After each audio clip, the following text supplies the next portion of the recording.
Hey, everybody, welcome to the Buck Brief. Adam Johnston joins us on this episode for the first time. He's a contributor to The Federalist, thefederalist.com, The Blaze, and also has his own Substack, Conquest Theory. Tell me this. Actually, let's start with this. How did we meet? Kind of. Tell them how we met. This is a great story. I love this story. You DM me. You told me this. I think people should do this. Can I say I'm so proud, so happy for you? Go ahead.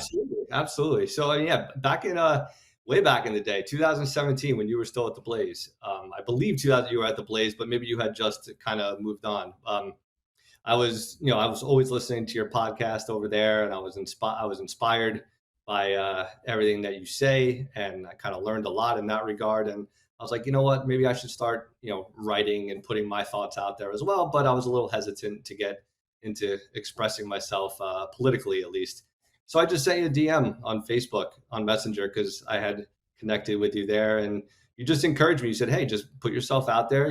Say what you got to say, and just keep your shield high, if you will," which is what your saying was. And here we are. Dude, I love it, man. That's great, and congrats. And look at you, the Federalist, the Blaze, great sites, and I know your Substack is growing fast too. And I'm just so glad to have another patriot and sharp mind in the movement trying to help save the country. So.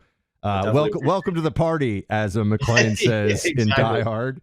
Adam, with that in mind, tell me what you think we're facing here with, I can't say it's unprecedented because the media lies all the time about, everything, right?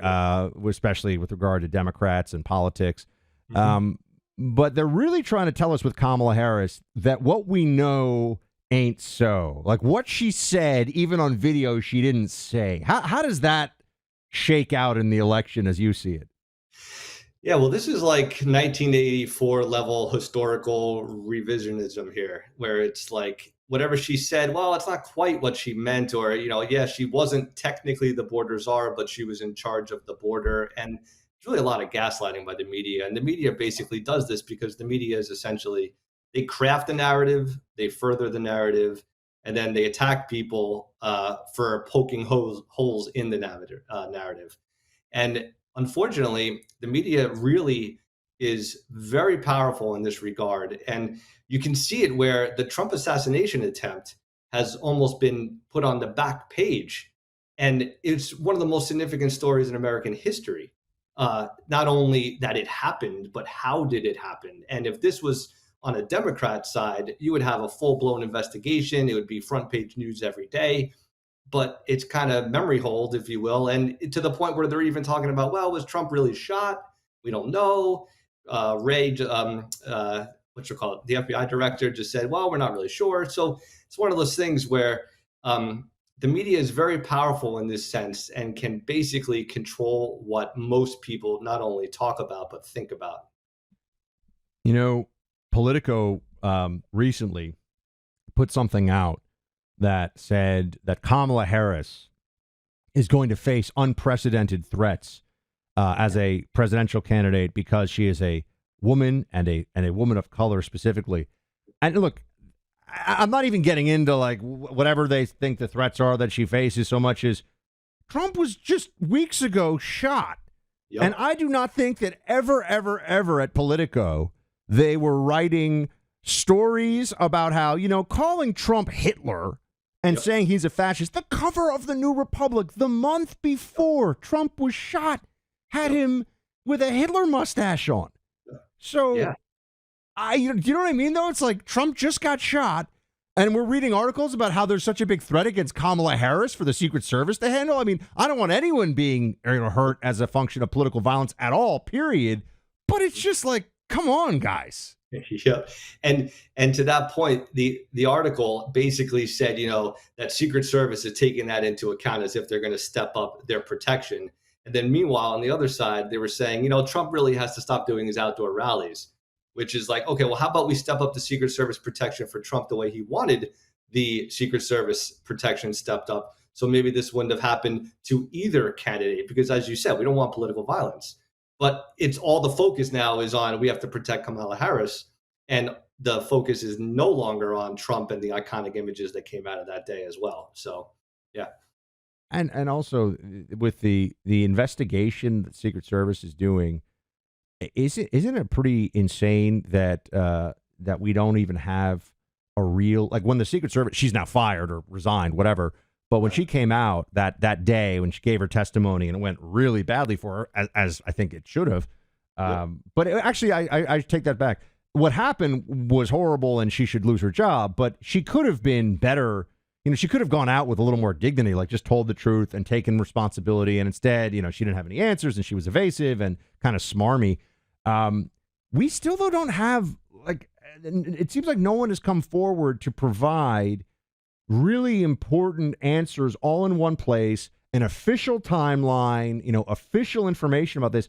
They're saying that the investigation of the attempted assassination of Donald Trump, where he was shot, despite what the FBI director seems to think, it's going to take 60 days. Why does it take 60 days to let us know everything about the timeline, what the shooter had, what we know about his training? They say he had no online presence. That's interesting.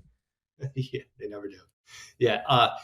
It's very interesting because it's almost, and I hate to be conspiratorial because I do not want to be conspiratorial, but it's very hard to look at the situation and not think that they want this out of the media spotlight for the next 60 days. They want to build up Kamala Harris. They want to kind of set that narrative, run with it, build support behind her. And then, oh, by the way, they're going to kind of leak this stuff over the next 60, 90 days and whatnot. And it's not going to be a huge story. It's just going to kind of fade away. And then we're going to go right into the election. Let's talk about JD Vance and the attacks on him right now and how you think he's going to play into this election. But first up, I'm a firearms guy, and I love Bear Creek Arsenal. Bear Creek Arsenal is the best quality firearms at the best price you'll find anywhere in the market. I've got Bear Creek rifles, pistols, and they're very accurate, very reliable, very durable. They're comfortable to shoot. They feel good in your hands. You can tell they're well made. And Bear Creek Arsenal are patriots. There are a lot of gun companies out there that, believe it or not, don't even want to get involved in conservative media. Oh, maybe we shouldn't talk about, the fact that we make guns. We don't want the big Biden administration to come and get us. True story, by the way. Bear Creek Arsenal is like, we believe in the Second Amendment. We believe in the right to bear arms for the American people, and we stand with those who stand with us. So I love the Bear Creek Arsenal guys. They're in North Carolina, all American, and they make great products at unbeatable prices. So trust me, if you're thinking about getting a new rifle for deer hunting season, or you're just thinking about adding to your collection, whether you want to also just get an upper to modify, but I mean, they're fully completed rifles, they're fully completed handguns. You got to try them. They're so good. Go to bearcreekarsenal.com, use promo code BUCK for 10% off your first order. That's bearcreekarsenal.com. Use promo code BUCK. You'll get 10% off your first order. Some exclusions apply. All right, Adam. So JD Vance, they're trying to say that JD Vance is going to be a problem for the Trump ticket because of what he has said about childless cat ladies or something like that. What do you think about this? Well, I think JD Vance, of course, they're going to parse whatever he says to craft whatever the narrative they want. But JD Vance was essentially saying that we need to reward good behavior, if you will, from a citizen standpoint, and punish negative behavior. And the good behavior he wants to reward are the people that have children, that form families, that form the foundations of nations. And that maybe if somebody's making the same amount of money that doesn't have children, well, we should give tax breaks, if you will, to the families that do have children. And that's, the child tax credit. That's nothing. It seemed like both parties actually liked that, but until JD Vance brought it up. And but I think that's something we have to get back to, which is, what do we want to encourage in this country? Because neutrality is a myth. You're either going to encourage good behavior, and good behavior is not, it's objective. It's not subjective. It's whatever you want. One side has their own version and vision for the country. And I think it's important for the GOP and conservatives in general to foster that vision. And I think JD Vance is really good at that, especially for being so young. Are you worried about how this is going to go with Kamala and Trump, or are you cautiously optimistic? So I'm cautiously optimistic, but I'm worried because I think we're going to see one of the biggest propaganda pushes in American history. And I think if you look at just the last 8 years, right, you had the DNC essentially rigged the primaries against Bernie. And then 2020, they fortified the election.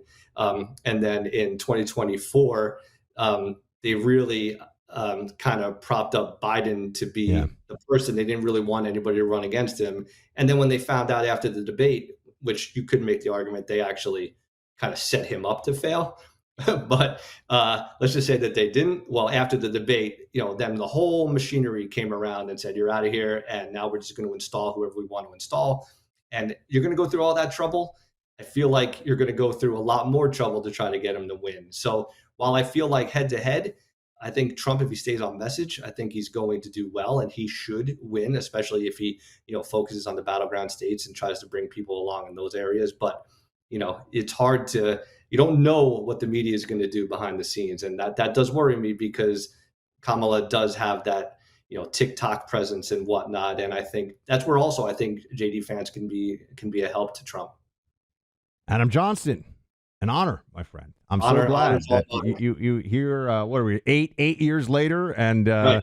you did Really it, did man. that. So many people say, "How can I get into media?" And I tell them, and look, if they don't want to do it, that's fine. But I don't hear from them again. It's great to have somebody reach out, and I'm like, "Go for it, man!" And now here you are. Keep writing for the Federalist, keep writing for the Blaze. I'm sure I'll see you on Fox before long. And people should check out Conquest Theory on Substack. And Adam, God bless, man. Thanks so much. Thank you so much for having me on. I really appreciate it.